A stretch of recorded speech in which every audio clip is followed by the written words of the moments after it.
ಇನ್ನು ರಾಜ್ಯದಲ್ಲಿ ಸಾರಿಗೆ ನೌಕರರ ಪ್ರತಿಭಟನೆ ಹಿನ್ನೆಲೆಯಲ್ಲಿ ಬೆಳಗಾವಿ ಕೇಂದ್ರ ಬಸ್ ನಿಲ್ದಾಣಕ್ಕೆ ನಗರ ಪೊಲೀಸ್ ಆಯುಕ್ತರು ಭೇಟಿಯನ್ನ ಕೂಡ ಕೊಟ್ಟಿದ್ದಾರೆ. ನಗರ ಪೊಲೀಸ್ ಆಯುಕ್ತ ಭೂಷಣ್ ಬೋರಸೆ ಭೇಟಿಯನ್ನ ಕೊಟ್ಟಿರುವಂತದ್ದು. ಬೆಳಗಾವಿ ನಗರದಲ್ಲಿ ಸೂಕ್ತ ಬಂದೋಬಸ್ತ್ ಅನ್ನ ಮಾಡಲಾಗಿದೆ. ಬಂದ್ಗೆ ಕರೆ ಕೊಟ್ಟಂತಹ ಸಂದರ್ಭದಲ್ಲಿ ಕೆಲವೊಂದಷ್ಟು ರೀತಿಯಾದಂತಹ ಅಹಿತಕರ ಘಟನೆಗಳು ನಡೆಯಬಹುದು. ಹಾಗಾಗಿ ಬಂದೋಬಸ್ತ್ ಅನ್ನ ಮಾಡಿರುವಂತದ್ದು. ರಾಜ್ಯದಲ್ಲಿ ಸಾರಿಗೆ ನೌಕರರ ಪ್ರತಿಭಟನೆ ಮಾಡಲಾಗ್ತಾ ಇರುವಂತಹ ಹಿನ್ನೆಲೆಯಲ್ಲಿ ಬಸ್ ನಿಲ್ದಾಣಕ್ಕೆ ನಗರ ಪೊಲೀಸ್ ಆಯುಕ್ತರು ಭೇಟಿಯನ್ನ ಕೊಟ್ಟಿದ್ದಾರೆ. ಬೆಳಗಾವಿ ಕೇಂದ್ರ ಬಸ್ ನಿಲ್ದಾಣಕ್ಕೆ ಭೇಟಿಯನ್ನ ಕೊಟ್ಟಿರುವಂತದ್ದು. ನಗರ ಪೊಲೀಸ್ ಆಯುಕ್ತ ಭೂಷಣ್ ಬೋರಸೆ ಅವರು ಭೇಟಿಯನ್ನ ಕೊಟ್ಟಿದ್ದಾರೆ. ಕೆಲವೊಂದಷ್ಟು ಬಿಗಿ ಬಂದೋಬಸ್ತ್ ಅನ್ನ ಕೂಡ ಈ ನಡುವೆ ಮಾಡಲಾಗಿದೆ. ಬೆಳಗಾವಿ ನಗರದಲ್ಲಿ ಸೂಕ್ತ ಬಂದೋಬಸ್ತ್ ಅನ್ನ ಮಾಡಿದ್ದೇನೆ, ಯಾವುದೇ ರೀತಿಯಾದಂತಹ ಅಹಿತಕರ ಘಟನೆಗಳು ನಡೀಬಾರದು ಅನ್ನುವ ನಿಟ್ಟಿನಲ್ಲಿ ಕ್ರಮವನ್ನ ಕೂಡ ತೆಗೆದುಕೊಳ್ಳಲಾಗಿದೆ. ನೌಕರರ ಪ್ರತಿಭಟನೆ ಮಾಡಲಾಗ್ತಾ ಇದೆ ಇದೀಗ. ಇದರಿಂದ ಹಲವಾರು ರೀತಿಯಾದಂತಹ ಅವಾಂತರಗಳು ಸೃಷ್ಟಿಯಾಗ್ತವೆ. ಹಾಗಾಗಿ ಪೊಲೀಸ್ ಆಯುಕ್ತರು ಭೇಟಿಯನ್ನ ಕೊಟ್ಟಿರುವಂತದ್ದು. ಬೆಳಗಾವಿ ಕೇಂದ್ರ ಬಸ್ ನಿಲ್ದಾಣಕ್ಕೆ ಭೇಟಿಯನ್ನ ಕೊಡಲಾಗಿದೆ. ಭೂಷಣ್ ಬೋರಸೆ ಅವರು ನಗರ ಪೊಲೀಸ್ ಆಯುಕ್ತರಾಗಿರ್ತಾರೆ. ಅವರು ಬಸ್ ನಿಲ್ದಾಣಕ್ಕೆ ಭೇಟಿಯನ್ನ ಕೊಟ್ಟು ಪರಿಶೀಲನೆಯನ್ನ ಮಾಡಿದ್ದಾರೆ. ಬೆಳಗಾವಿ ನಗರದಲ್ಲಿ ಈಗಾಗಲೇ ಸೂಕ್ತ ರೀತಿಯಾಗಿ ಬಂದೋಬಸ್ತ್ ಅನ್ನ ಕೂಡ ಮಾಡಲಾಗಿರುವಂತದ್ದು. ಯಾವುದೇ ರೀತಿಯಾದಂತ ಅಹಿತಕರ ಘಟನೆಗಳು ನಡೀಬಾರದು ಅನ್ನುವ ನಿಟ್ಟಿನಲ್ಲಿ ಬಿಗಿ ಪೊಲೀಸ್ ಬಂದೋಬಸ್ತ್ ಅನ್ನ ಕೂಡ ನಿಯೋಜನೆ ಮಾಡಲಾಗಿದೆ. ಬಸ್ ನಿಲ್ದಾಣಕ್ಕೆ ನಗರ ಪೊಲೀಸ್ ಆಯುಕ್ತರು ಭೇಟಿಯನ್ನ ಕೊಟ್ಟು ಪರಿಶೀಲನೆಯನ್ನ ಕೂಡ ನಡೆಸ್ತಾ ಇದ್ದಾರೆ. ಈಗಾಗಲೇ ಕೆಲವೊಂದಷ್ಟು ಕಡೆ ಗಲಾಟೆಗಳು ಆಗುವಂತ ಸಂದರ್ಭಗಳು ಹೆಚ್ಚಿನದಾಗಿ ಇರ್ತವೆ. ಹಾಗಾಗಿ ಯಾವುದೇ ಕಾರಣಕ್ಕೂ ಕೂಡ ಪ್ರಯಾಣಿಕರಿಗಾಗ್ಲಿ ಅಥವಾ ಬಸ್ಗಳಿಗಾಗ್ಲಿ ನೌಕರರಿಗಾಗ್ಲಿ ತೊಂದರೆಗಳಾಗಬಾರ್ದು ಅನ್ನುವ ನಿಟ್ಟಿನಲ್ಲಿ ಸೂಕ್ತವಾದಂತಹ ಕ್ರಮಗಳನ್ನ ತೆಗೆದುಕೊಳ್ಬೇಕಾದಂತ ಅವಶ್ಯಕತೆ ಇರುತ್ತೆ. ಹಾಗಾಗಿ ನಗರ ಪೊಲೀಸ್ ಆಯುಕ್ತರಾಗಿರುವಂತಹ ಭೂಷಣ್ ಬೋರಸೆ ಅವರು ಇದೀಗ ಬೆಳಗಾವಿ ಕೇಂದ್ರ ಬಸ್ ನಿಲ್ದಾಣಕ್ಕೆ ಭೇಟಿಯನ್ನ ಕೊಟ್ಟು ಪರಿಶೀಲನೆಯನ್ನ ನಡೆಸಲಾಗ್ತಾ ಇರುವಂತದ್ದು.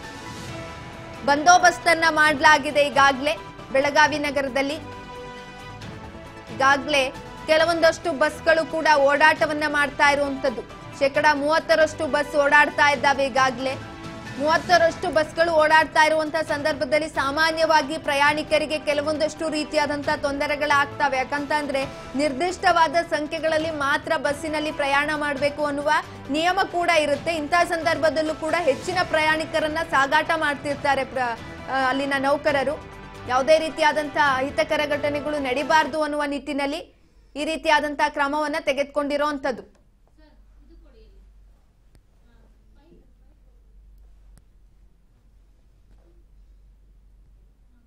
ಬೆಳಗ್ಗೆ 5 ಗಂಟೆಗೆ 6 ಗಂಟೆಗೆ CBT ಬರ್ಬೇಕಾಗ್ತೈತ್ರಿ. ಬಟ್ ಈಗ ಕಾಲೇಜ್ಗೆ ಹೋಗಕ್ಕೂ ಬಸ್ ಇಲ್ಲ, ಊರಿಗೆ ಹೋಗಕ್ಕೆ ಬಸ್ ಇಲ್ಲ ಅಂತಂದ್ರೆ ಈಗ ಎಕ್ಸಾಮ್ಗೆ ಹೋದ ನಾವು ಫಸ್ಟ್ ಇಯರ್ ಸೈನ್ಸ್ ಸ್ಟೂಡೆಂಟ್ಸ್ ಅದೇವ್ರಿ.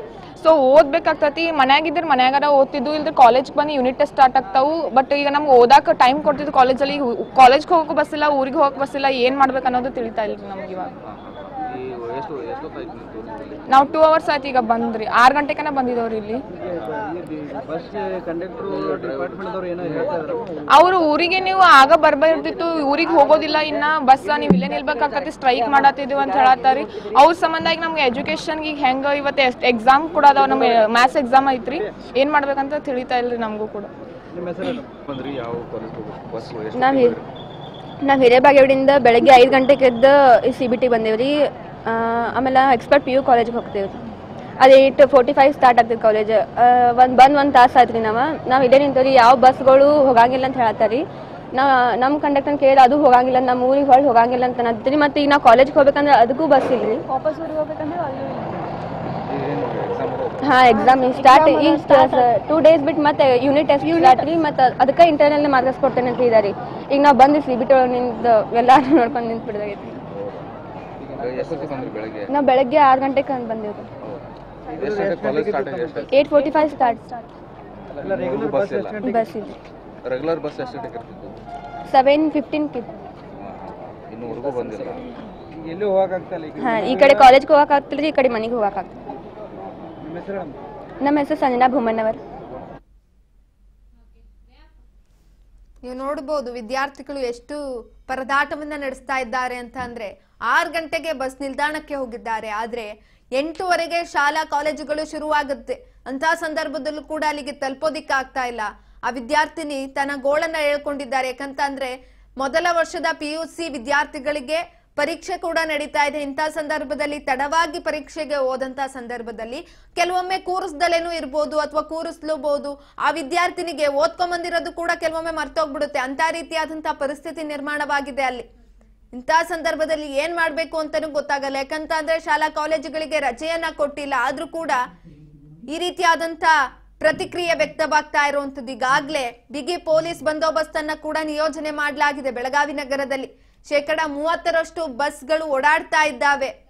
ಆದ್ರೂ ಕೂಡ ವಿದ್ಯಾರ್ಥಿಗಳಿಗಾಗಿರ್ಬೋದು, ಜನಸಾಮಾನ್ಯರಿಗಾಗಿರ್ಬೋದು ತೊಂದರೆಗಳು ಉಂಟಾಗ್ತಾ ಇದ್ದಾವೆ.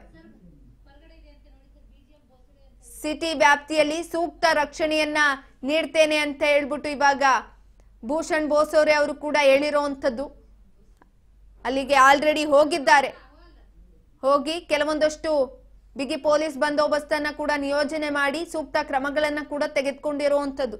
ಕೆಲವೊಂದಷ್ಟು ರೀತಿಯಾದಂತಹ ಅಹಿತಕರ ಘಟನೆಗಳು ನಡೀಬಾರದು ಅನ್ನುವ ನಿಟ್ಟಿನಲ್ಲಿ ಕ್ರಮವನ್ನ ತೆಗೆದುಕೊಳ್ಳಲಾಗಿದೆ.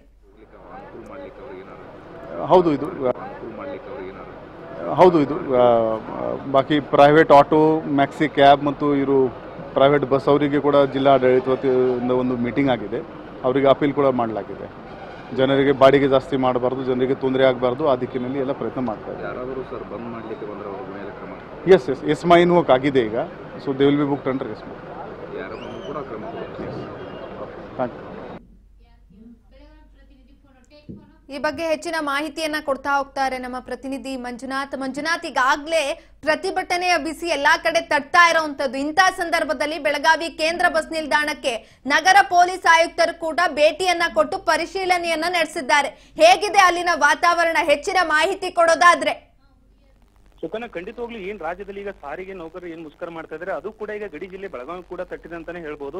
ಪ್ರಮುಖವಾಗಿ ಏನ್ ಬೆಳಗಾವಿ ಬಸ್ ನಿಲ್ದಾಣದಲ್ಲಿ ಏನಿದೆ ಇದು ಪ್ರಮುಖವಾಗಿ ಏನು 3 ರಾಜ್ಯಗಳನ್ನ ಅಂದ್ರೆ ಕೂಡು ಇಲ್ಲಿಂದ ಅಂದ್ರೆ ಪ್ರಯಾಣ ಬೆಳೆಸಿರ್ತಕ್ಕಂಥ ಪ್ರಯಾಣಿಕರು ದಿನನಿತ್ಯ ಏನು ಲಕ್ಷಾನು ಗಂಟ್ಲೆ ಪ್ರಯಾಣ ಬೆಳೆಸ್ತಾ ಇರುವಂತ ಏನ್ ಪ್ರಯಾಣಿಕರಿದ್ದಾರೆ. ಇವತ್ತು ಒಂದ್ ರೀತಿಯಾಗಿ ಅವರಿಗೆ ಒಂದ್ ರೀತಿಯಾಗಿ ಅಂದ್ರೆ ಇವತ್ತು ಯಾವುದೇ ರೀತಿಯಾದಂತ ಬಸ್ ಸಿಗದೆ ಒಂದ್ ರೀತಿ ಪರದಾಟ ನಡೆಸ್ತಾ ಇದ್ದಾರೆ ಅಂತಾನೆ ಹೇಳ್ಬೋದು. ಪ್ರಮುಖವಾಗಿ ಇಲ್ಲಿ ಏನ್ ಗೋವಾ ಆಗಿರ್ಬೋದು ಮತ್ತು ಮಹಾರಾಷ್ಟ್ರ ಆಗಿರ್ಬೋದು ಮತ್ತೆ ಇದೇ ರೀತಿ ಅನೇಕ ರಾಜ್ಯಗಳಿಗೆ ಇದೊಂದು ರೀತಿ ಬೆಳಗಾವಿ ಏನಿದೆ ಪ್ರಮುಖವಾದಂತ ಒಂದು ಕೇಂದ್ರ ಸ್ಥಾನ ಆಗಿದ್ದರಿಂದ ಇಲ್ಲಿರ್ತಕ್ಕಂಥ ಈಗ ಏನು ಬೆಳಗ್ಗೆ ನಾವು ಎದ್ದು ಒಂದು ಬೇರೆ ಅಂದ್ರೆ ಈಗ ಮಹಾರಾಷ್ಟ್ರಕ್ಕಾಗಿ ಹೋಗಿರ್ಬೋದು ಮತ್ತು ಗೋವಾಕ್ಕೆ ಹೋಗ್ತಾ ಇರುವಂತ ಏನ್ ಪ್ರಯಾಣಿಕರು ಇವತ್ತು ಒಂದು ಬೆಳಗ್ಗೆ ಅಂತಾನೆ ಬಸ್ಸಿಗಾಗಿ ಒಂದು ರೀತಿ ಪರದಾಟ ನಡೆಸಿದಾರೆ ಅಂತಾನೆ ಹೇಳ್ಬೋದು. ಅದಲ್ಲದೆ ಏನು ಇಲ್ಲಿ ಸಿಟಿ ಬಸ್ ಆಗಿರ್ಬೋದು ಅದೇ ರೀತಿಯಾಗಿ ಗ್ರಾಮೀಣಗೆ ಹೋಗ್ತಾ ಇರುವಂತ ಬಸ್ ಆಗಿರ್ಬೋದು ಎಲ್ಲಾ ಕೂಡ ಈಗ ಸ್ಥಗಿತ ಆಗಿರ್ತಕ್ಕಂಥದ್ದು. ಸದ್ಯ ಈಗ ಅಲ್ಲಿಗೆ ಏನ್ ಪೊಲೀಸ್ ಕಮಿಷನರ್ ಇದ್ದಾರೆ ಅವರು ಕೂಡ ಭೇಟಿ ನೀಡಿ ಯಾವುದೇ ರೀತಿಯಾದಂತ ಏನು ಈ ಖಾಸಗಿ ವಾಹನಗಳಿದಾವೆ ಹೆಚ್ಚಿಗೆ ಹಣವನ್ನು ವಸೂಲಿ ಮಾಡಬಾರ್ದು, ಯಾವುದೇ ರೀತಿಯಾದಂತ ಹಣವನ್ನು ವಸೂಲಿ ಮಾಡಿದ್ರೆ ನಿಮ್ಮ ಮೇಲೆ ಯಾವುದೇ ರೀತಿಯಾದಂತ ನಾವು ಅಂದ್ರೆ ಯಾವುದೇ ಒಂದು ಮುನ್ಸೂಚನೆ ಇಲ್ಲದೆ ನಿಮ್ಮ ಮೇಲೆ ಕ್ರಮ ಕೈಗೊಳ್ತೀವಿ ಅಂತ ಕೂಡ ಒಂದು ಮುನ್ನೆಚ್ಚರಿಕೆಯನ್ನ ಅವರಿಗೆ ಒಂದು ಎಚ್ಚರಿಕೆಯನ್ನ ಕೂಡ ನೀಡಿರುವಂತದ್ದು.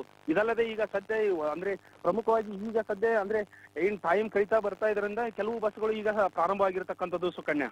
ಎಸ್ ಮಂಜುನಾಥ್, ಈಗಾಗಲೇ ಅಲ್ಲಿ ಶಾಲಾ ಕಾಲೇಜು ವಿದ್ಯಾರ್ಥಿಗಳನ್ನು ಕೂಡ ನಾವು ನೋಡ್ತಾ ಇದ್ದೀವಿ. ಅವರು ಯಾವ ರೀತಿಯಾದಂತಹ ಪ್ರತಿಕ್ರಿಯೆಯನ್ನ ನೀಡ್ತಾ ಇದ್ದಾರೆ?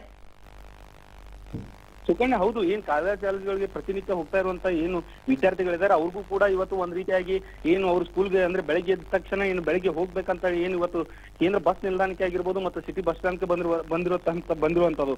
ಅದಲ್ಲದೆ ಅಲ್ಲಿ ಬಂದಾದ ನಂತರ ಅವ್ರಿಗೆ ಗೊತ್ತಾಗಿರ್ತಕ್ಕಂಥದ್ದು ನಮ್ಗೆ ಅಂದ್ರೆ ಅಲ್ಲಿ ಬಸ್ ಇಲ್ಲದೆ ಇರೋ ಕಾರಣ ಅವರು ಒಂದ್ ರೀತಿ ಆಕ್ರೋಶನ ಹೊರ ಹಾಕಿರ್ತಕ್ಕಂಥದ್ದು. ಯಾರ್ದೋ ಒಂದು ಅಂದ್ರೆ ಈ ಸರ್ಕಾರ ಇದ್ರ ಬಗ್ಗೆ ಅಂದ್ರೆ ಸೂಕ್ತವಾದಂತ ಅವ್ರ ಮೇಲೆ ಕ್ರಮವಾದ ತೆಗೆದುಕೊಳ್ಬೇಕು. ಇಲ್ಲಾಂದ್ರೆ ಇದು ನಮ್ಮ ವಿದ್ಯಾಭ್ಯಾಸಕ್ಕೆ ಇದೊಂದು ರೀತಿಯಾಗಿ ಅಡಚಣೆ ಆಗಿದೆ. ಮತ್ತೆ ನಮ್ಗೆ ಇದು ಯಾವುದೇ ರೀತಿಯಾದಂತ ಮುನ್ನೆಚ್ಚರಿಕೆ ಕ್ರಮ ನೀವು ಒಂದು ಒಂದು ಸೂಚನೆ ನೀಡಿದ್ರು ಕೂಡ ಇಲ್ಲಿ ಏನು ಈ ಸಾರಿಗೆ ನೌಕರರು ಈ ರೀತಿಯಾಗಿ ಮುಷ್ಕರ ಮಾಡ್ತಾ ಇರೋದ್ರಿಂದ ನಮ್ಗೆ ಒಂದ್ ರೀತಿಯಾಗಿ ಅಂದ್ರೆ ವಿದ್ಯಾಭ್ಯಾಸಕ್ಕೂ ಕೂಡ ಒಂದ್ ರೀತಿಯಾಗಿ ತೊಂದರೆ ಆಗ್ತಾ ಇದೆ ಅಂತ ಹೇಳಿ ಅಲ್ಲಿ ಇರ್ತಕ್ಕಂಥ ವಿದ್ಯಾರ್ಥಿಗಳು ಕೂಡ ಇವತ್ತು ಅಳಲು ತೋಡ್ಕೊಂಡಿರ್ತಕ್ಕಂಥದ್ದು. ಸುಕನ್ಯಾ. ಮಂಜುನಾಥ್, ಈಗಾಗಲೇ 100% ಅಲ್ಲಿ ಬಸ್ ಓಡಾಡ್ತಾ ಇದ್ದಾವ ಅಥವಾ ಇಂತಿಷ್ಟು ಬಸ್ಗಳು ಮಾತ್ರ ಓಡಾಡ್ತಾ ಇದ್ದಾವ ಅಂತ? ಯಾವ ರೀತಿ ಬಸ್ಗಳು ಓಡಾಡ್ತಾ ಇದ್ದಾವೆ? ಇದರಿಂದ ಪ್ರಯಾಣಿಕರಿಗೆ ಯಾವ ರೀತಿಯಾದಂತಹ ತೊಂದರೆ ಉಂಟಾಗ್ತಾ ಇದೆ? ದೂರದ ಪ್ರಯಾಣ ಮಾಡುವಂತವ್ರು ಯಾರಾದ್ರೂ ಇದ್ದಾರಾ ಅಲ್ಲಿ ಅಂತ?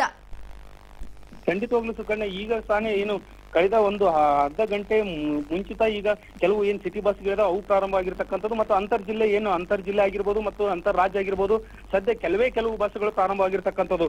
ಮತ್ತೆ ಈಗ ಅಲ್ಲಿ ಇರ್ತಕ್ಕಂಥ ಏನು KSRTC ಸಂಬಂಧಪಟ್ಟಂತ ಅಧಿಕಾರಿಗಳು ಕೂಡ ಈಗ ಮನವರಿಕೆಯನ್ನ ಮಾಡ್ತಾ ಇರುವಂತದ್ದು, ಏನ್ ಸಾರಿಗೆ ನೌಕರರು ಮುಷ್ಕರ ಮಾಡಿರ್ತಕ್ಕಂಥ ಮುಖಂಡರಿಗೂ ಕೂಡ ಈಗ ಮನವರಿಕೆ ಮಾಡಿರ್ತಕ್ಕಂಥದ್ದು. ಇದನ್ನ ನಾವು ಏನು ಸರ್ಕಾರ ಗಮನಕ್ಕೆ ತಂದು ನಿಮ್ಗೆ ಅಂದ್ರೆ ನಿಮ್ಗೊಂದು ರೀತಿಯಾಗಿ ಏನಾದ್ರೂ ಒಂದು ಅನುಕೂಲ ಮಾಡಿಕೊಡ್ತೀವಿ ಅನ್ನೋಂತ ಏನು ಮನವರಿಕೆ ಕೂಡ ಮಾಡ್ತಾ ಇರುವಂತದ್ದು ಮೇಲಾಧಿಕಾರಿಗಳು ಕೂಡ. ಆದ್ರೂ ಇದರಲ್ಲಿ ಕೆಲವರು ಈಗ ಅಂದ್ರೆ ಕೆಲವು ಬಸ್ಗಳು ಮಾತ್ರ ಈಗ ಪ್ರಾರಂಭವಾಗಿದ್ರಿಂದ ಅಂದ್ರೆ ಈಗ ಅಲ್ಲಿರ್ತಕ್ಕಂಥ ಪ್ರಯಾಣಿಕರಿಗೂ ಕೂಡ ಒಂದ್ ರೀತಿಯಾಗಿ ಅನುಕೂಲ ಆಗಿದೆ ಅಂತಾನೆ ಹೇಳ್ಬೋದು ಸುಕನ್ಯಾ.